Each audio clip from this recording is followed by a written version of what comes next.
Confrontations caught on camera. Can I unstrap my gun and touch it? No. I can't? So why is he doing it then? Now, we showed you this video outside CMPD headquarters earlier this year as a man appeared to try to instigate officers while recording.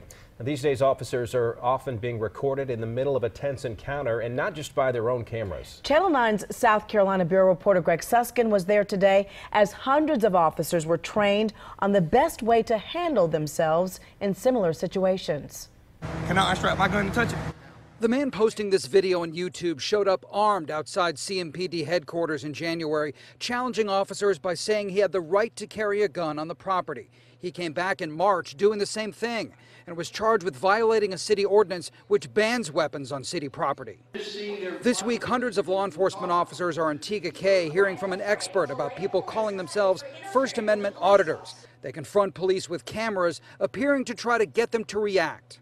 Is this really protecting First Amendment rights, or is it baiting? That's what Charlotte lawyer Scott McClatchy is talking to these officers about, training them to recognize these situations. We want officers to make smart responses. McClatchy says law enforcement is at a dangerous crossroads, not only from deliberate attempts to create heated situations, but from people with cell phones who record everything. We started seeing, within the last 10 years, so many civilians showing up outside our buildings, on our traffic stops, pulling out their smartphones, filming. Today, they watched videos of situations where officers seized cell phones and talked about when that's legal.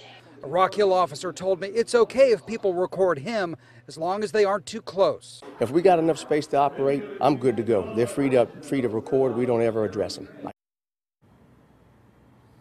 And some of the officers in that training session today told me something that really stood out to them is that they certainly better know the law. And in some of those legal gray areas, they need to show restraint so they don't open themselves up to lawsuits. Erica?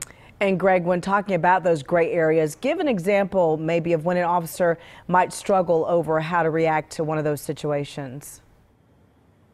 Well, one of them was very briefly mentioned in that story, just how close people with cell phone cameras can get to officers while they're working and still be within their rights. Now, McClatchy says he hopes that case law will sort of catch up to this issue and give officers some guidelines on how to react, because it's happening more and more. All right, our Greg Suskin reporting live from Rock Hill. Thank you.